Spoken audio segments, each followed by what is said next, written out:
I'll try this first. This is CRC Lectraclean.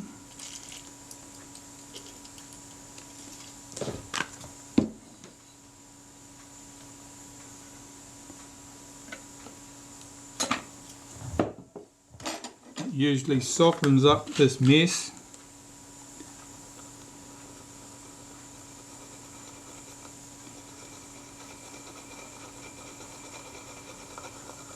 I'm just using a toothpick here to work that solvent into that adhesive and leatherette remnants, softening it all up.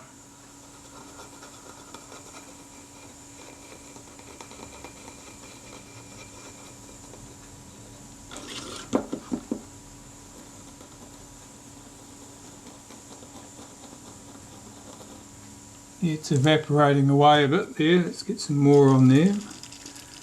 Now this stuff is not kind to leatherettes. Do not spray it on with wild abandon and have it running down the leatherette on the back of the camera, or you'll end up with patches on the leatherette which are damaged.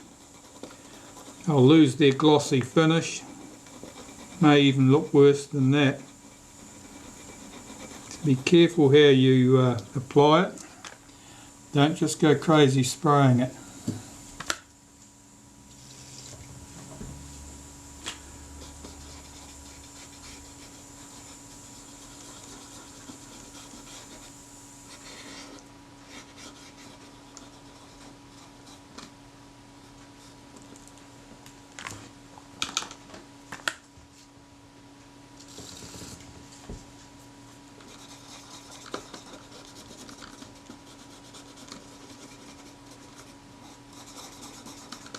And the reason I'm taking it off here is so that I've got a nice flat surface to glue my leatherettes back to. If you glue leatherettes back to a lumpy, bumpy surface, well obviously you're not going to get the best possible result. And that's a problem that you sometimes see with cameras that have been serviced on multiple occasions over time, is that your technician at one or more times in their history has looked at the state of the body, looked at how much adhesive and lumps and bumps were there, and just decided, well, it's already shot. I'm not going to waste my time trying to make it look beautiful.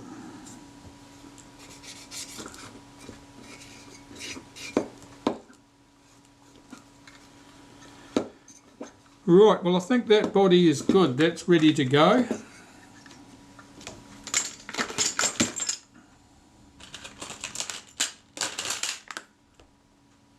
Now this, something like this take-up spool, that's plastic. Now a quick wipe with naphtha will do that no harm. Do not soak it in naphtha and do not use anything else. I just want to get the old grease off there. You not uncommonly find things like this in cameras ruined because somebody has poured or squirted solvent into the top of the camera because something's not moving smoothly and they want to free it up, and of course it dribbles through, hits a plastic part like this and adversely affects the plastic.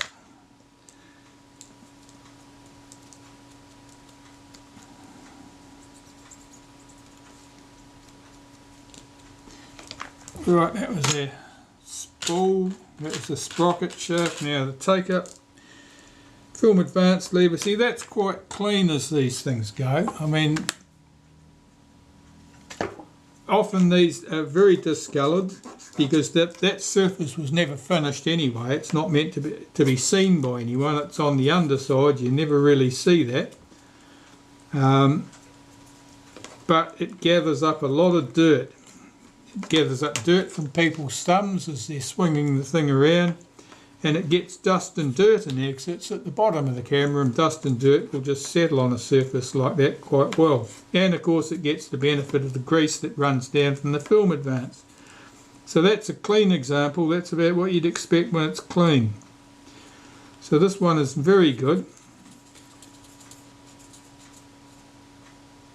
That glue there, that's probably not even worth chasing, I would think. That's probably going to stay there. That's really well bonded, and it's just discoloration more than anything else, but I will have a go.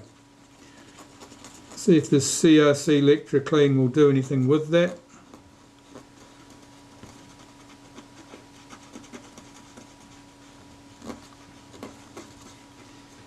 Well, we can say we got the loose stuff off.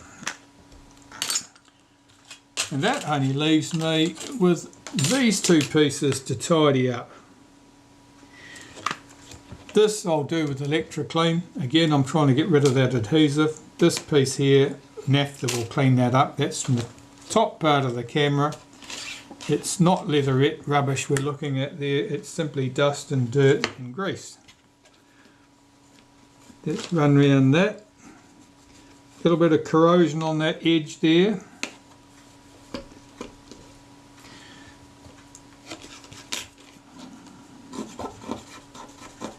Yeah, a little bit of roughness on this piece. That's corrosion, and it probably means that moisture sat on the top of the camera, or somebody handled it with wet hands, and the moisture ran down the top part of the camera and just settled into the recess.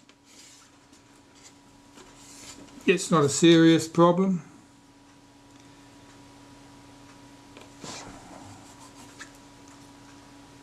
But it's not going to go away. This piece, I'll have to do this with some of the CRC Lectraclean.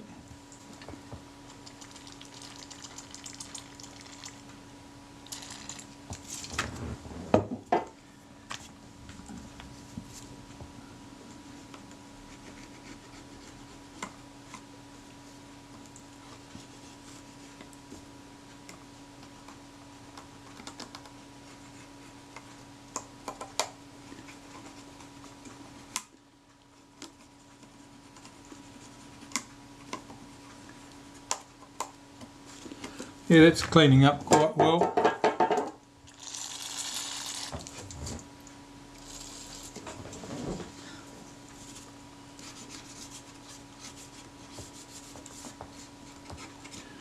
I find it easier to do a piece like this one end at a time. If you try and do the whole lot at once, your solvent is evaporating quicker than you're getting rid of the rubbish. You just end up moving the mess from one spot to another.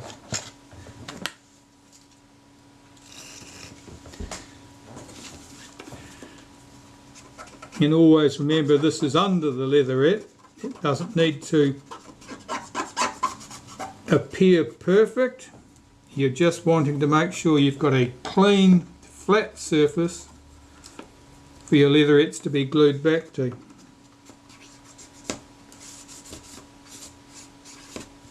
And that looks good. Now I'll do the other end.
Alright, that looks good to me. That's great.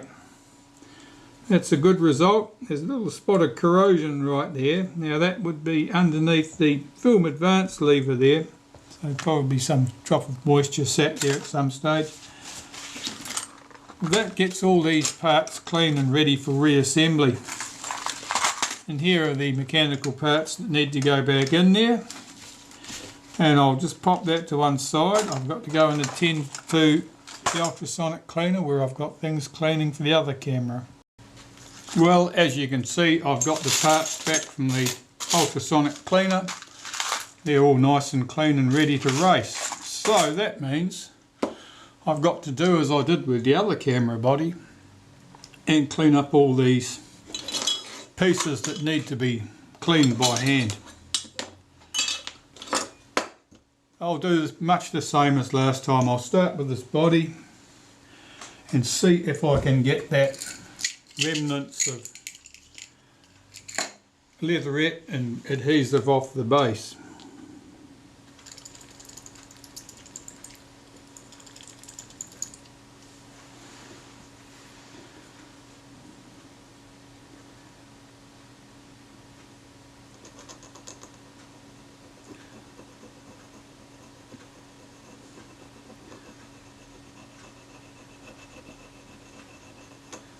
Well, the solvent's making not much of an impression on this at all.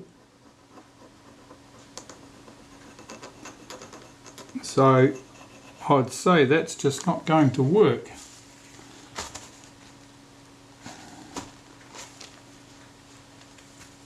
I'll try some acetone on there and see if that helps.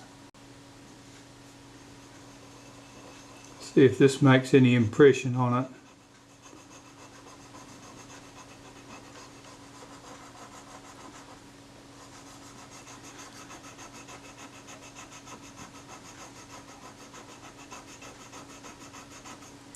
Well, it's not making much impression at all, so I don't know what adhesive was used there.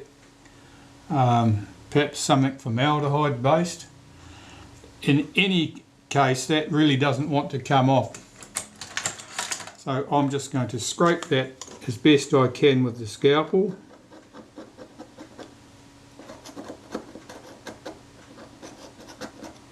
And as you might expect, mostly here I'm just wanting to remove any high spots or lumps and bumps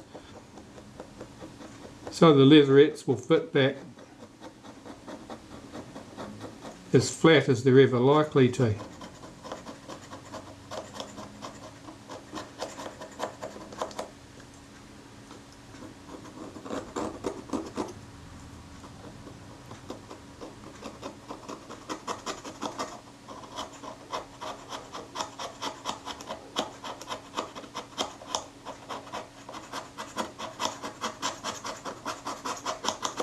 Of course, this was the camera that gave me the most trouble with the leatherette. I can tell that because I haven't put the back catch back in place yet.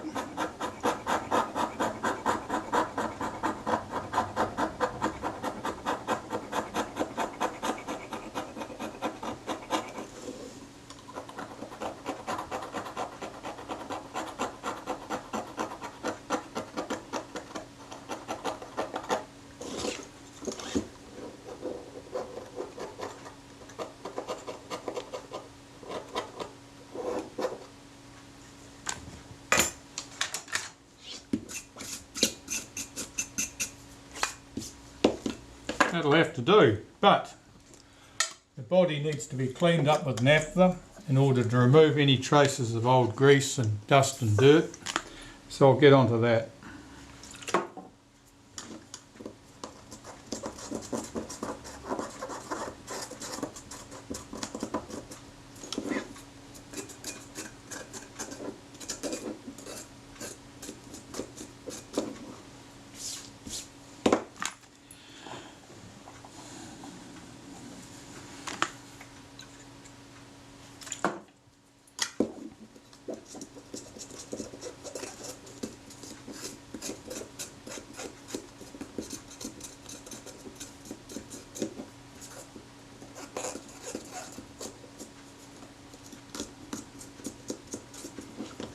That looks fine.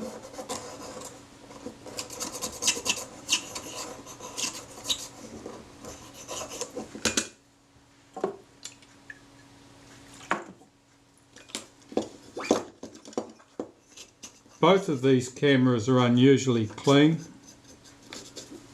Whether they originally came from the same source or whether the owner was very lucky or selective when he was purchasing them, I don't know.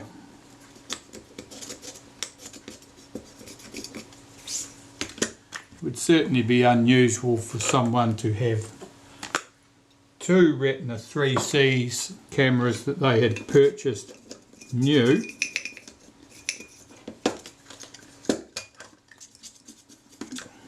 I think that sort of behaviour was more common in the 70s, when it was not unusual to have, when most of us were using SLR cameras, it was not unusual to have two bodies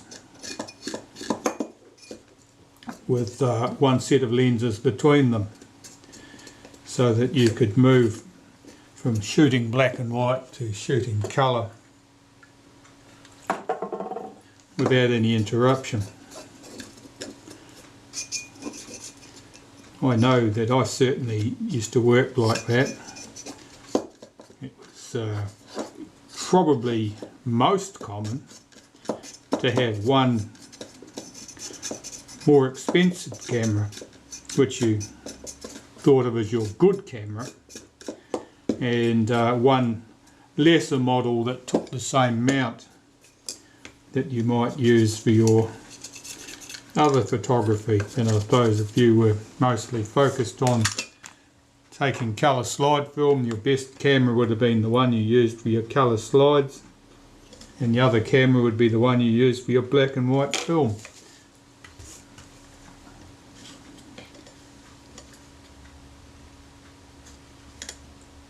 I need to put that in the back of the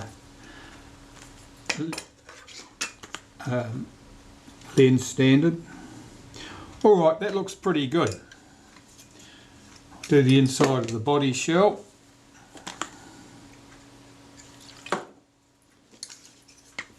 In here there's not much to see, to tell the truth. This one's probably cleaner even than the other one.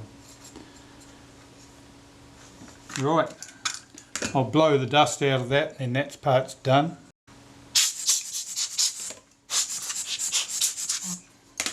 That's good, we'll consider that body done. Oh, while I'm here I might put that back catch back together, because that's an annoyance. See if I can find the pieces.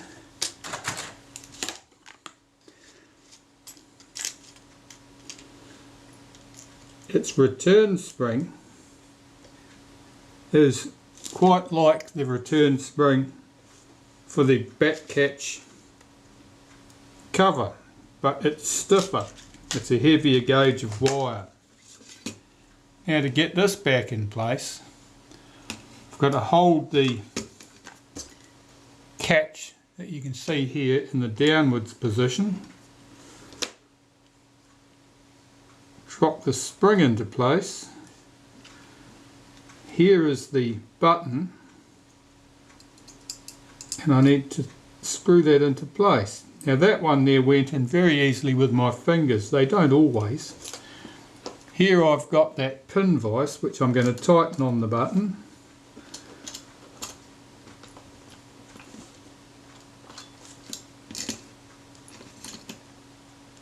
And screw that up.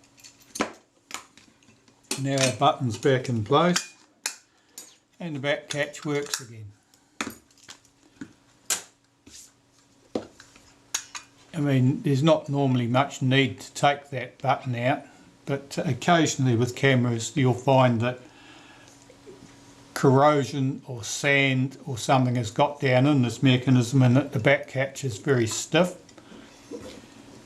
To get at it and do a job of it, you've got to remove the leatherette from the front on this side so that you can remove the two screws that hold this trim in place.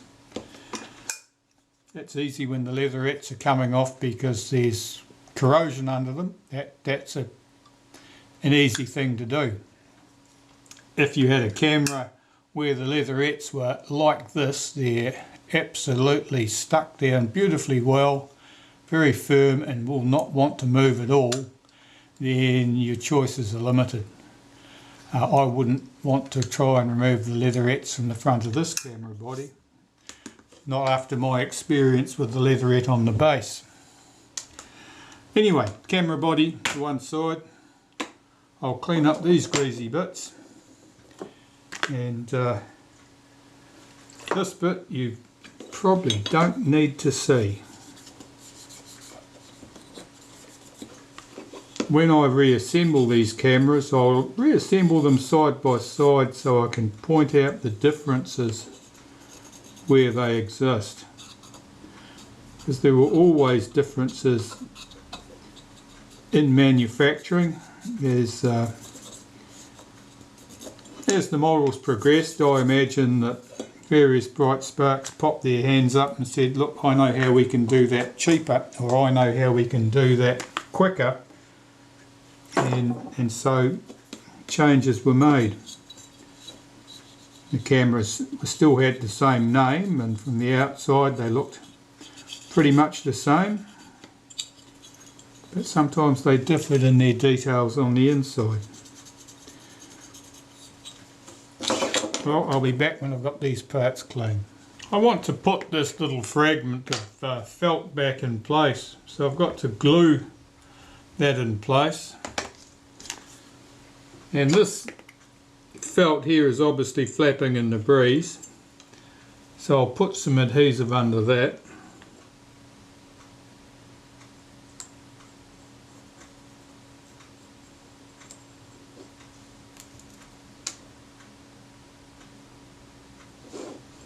It's not much better in this corner either, so I'll do the same there.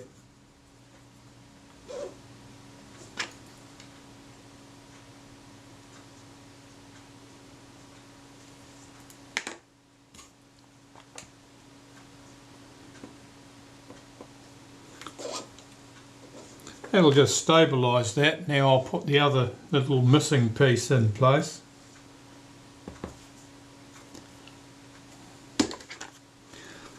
Just I've got to check where it's going to go exactly, and it looks like it's going to go right there. So I'll put some adhesive on the back of that.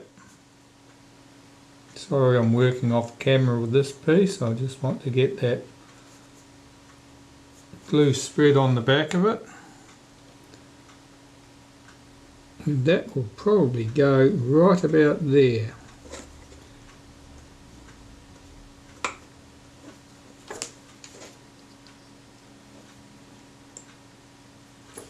And that'll do nicely, that'll fix that up. Now, that piece of felt wasn't even present on the 3 Big C cameras, so it was only on the earlier cameras. At some stage, someone in the production team decided that actually it wasn't really necessary, and they did away with it, which is the way for a few things that went on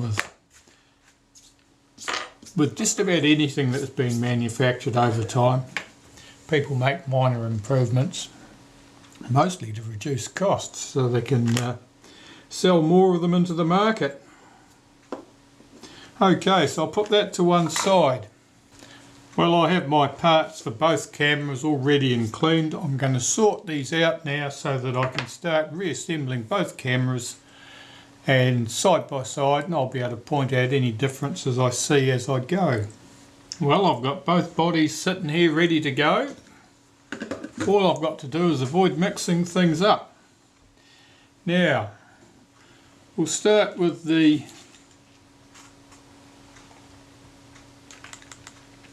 this one. This is the later camera, and it shows a few differences. Here are the parts from the earlier camera. So let's start with the differences here. These 2 shrouds. Now, the one from the earlier camera is heavier in cross section, as you can see. It's quite robust. This is one from the later camera. it's much thinner in cross section. You can see that where the shutter release shaft runs in here, it runs in the casting. Here the shutter release runs in a little bracket riveted to the casting. Well, die moulding, I suppose you'd say, high pressure die moulding. Apart from that, they serve the same functions, do the same job, probably fit in the same places, but they're certainly different. Quite noticeable difference in weight there, certainly more metal in the earlier camera. Were there any other differences? Well, the earlier camera had a brass shim here, and the later camera lacked that entirely. Did that have any bearing on, was there any change in the screws? Did the screws need to be longer in their shank so that they allowed for that? No, because the shoulder on the screw stops on that brass shim there in exactly the same way as it would stop against the aluminium body there. So the screws didn't need to change, there was no change there. How does this go together? Well, this piece goes on here like that.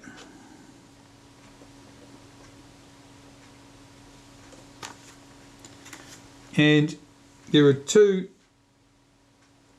screws here. Larger one at the top, smaller one at the bottom.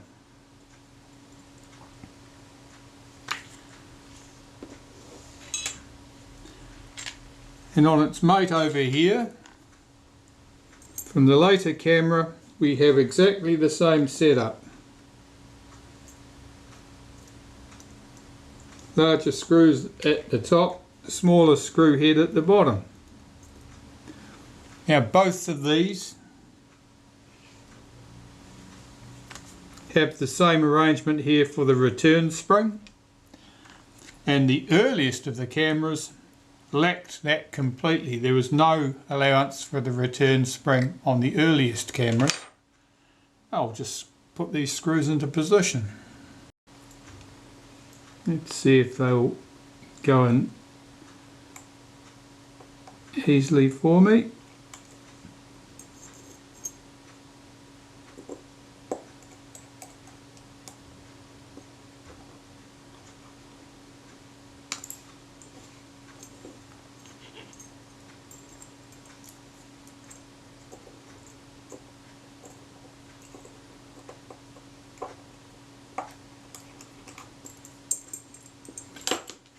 Usually when changes are made in production of some article, there's usually one of the things that can be quite good and save money is if you can reduce the component count. If you can make one component do the job of two components, that is usually considered to be a good thing. It's fewer pieces to make, fewer pieces to stock. Okay, so those pieces look much the same. One's got a brass shim under it, the other doesn't, but otherwise they do the same job. And they're return springs. Well, this is what they should look like. That spring should be sitting pretty much in a straight line. Its mate from the other camera here, from the later one, this one, the spring's bent. It's got a bit of a bend in it there instead of being in a straight line. So I need to straighten this up before I can put it in place. I'll just do that off camera. And I'll put these springs in place.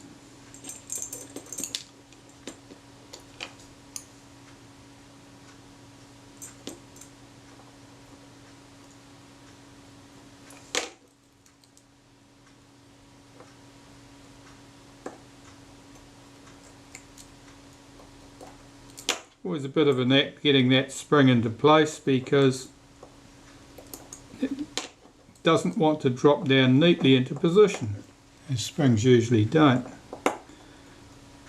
there it is. And on this one, from the earlier camera, we do exactly the same thing.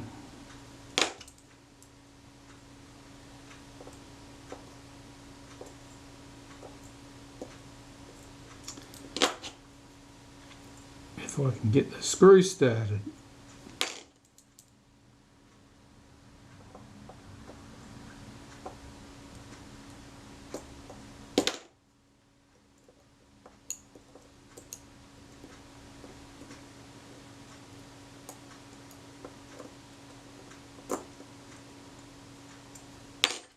No, that was too easy.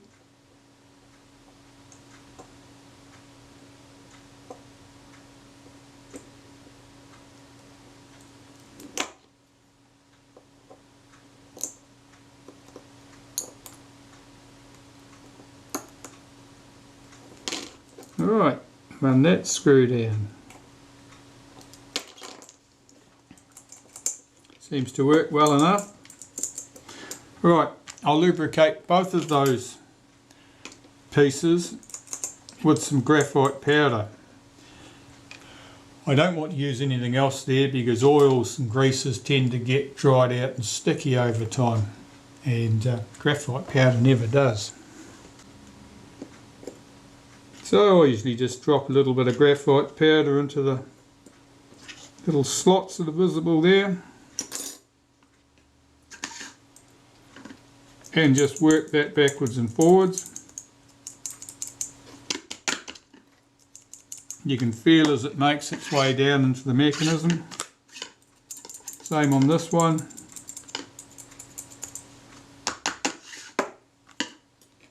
And I'll just blow that excess graphite out.